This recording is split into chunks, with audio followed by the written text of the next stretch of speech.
I'm Tom from Do It Yourself Home Automation, and in another video I showed how you can recycle totes from Amazon Fresh, the automated grocery delivery service. And one thing that I wanted to mention is for some of the frozen totes, you actually get dry ice at the bottom of this insert bag. So in my other video I showed that with this bag you can actually recycle the paper part, but this insert is actually not recyclable. So unfortunately this, you can reuse it. You can use it for packing material and that kind of thing. It's just basically bubble wrap with a foil on the outside, but it's not, unfortunately, recyclable.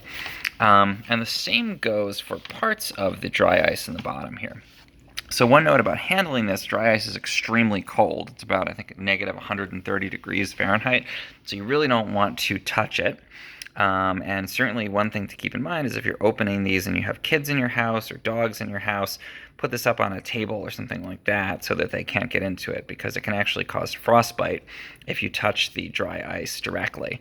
And you can see there's a caution on there, but obviously, a kid might reach in and try to help take the groceries out or something. So you really want to make sure that nobody in your household is going to injure themselves on this. So I'm going to reach in and very carefully just remove this dry ice so you can see what we've got here. And again, I'm being very careful only to touch this from the outside. So there's the actual ice pack. It's a Praxair dry ice pack on the inside. So then the way you can actually handle these for recycling is when you do receive the bag, just let this sit. And keep it in a well-ventilated area. And usually within about a day, it can be even less, this will actually sublimate, which means that it turns from the solid directly into a gas. And basically there's no liquid that melts or anything. It just basically disappears as far as you can tell. It's turning it into carbon dioxide in the air. So obviously you want to keep that in a well-ventilated area so that it doesn't build up. And that's one of the things it's saying on here.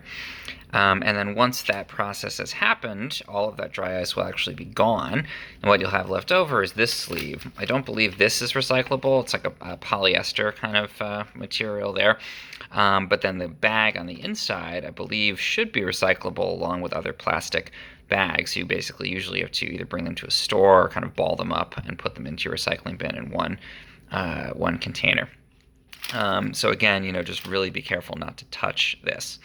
One thing that I have found, though, in terms of reuse with these, is this makes a great thing to bring to a picnic. Like if you want to bring popsicles to a picnic, or you want to bring some kind of frozen ice cream, this gets so cold that it's able to keep those kinds of things frozen for many hours.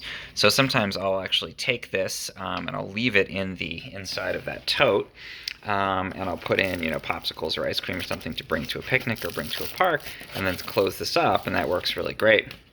You can also, use this in a cooler if you're really careful. Again, probably using gloves, and take this out, place it in the cooler along with some conventional ice, and you have a really good way to keep your cooler cool for a lot longer than if you just had the conventional ice alone.